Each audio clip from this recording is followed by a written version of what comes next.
O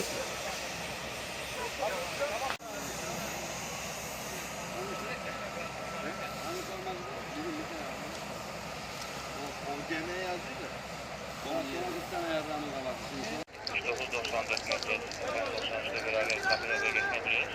Şu an herhangi bir olumsuzluk yok. Kontrol devam ediyoruz. Belki Ramazan kaldı.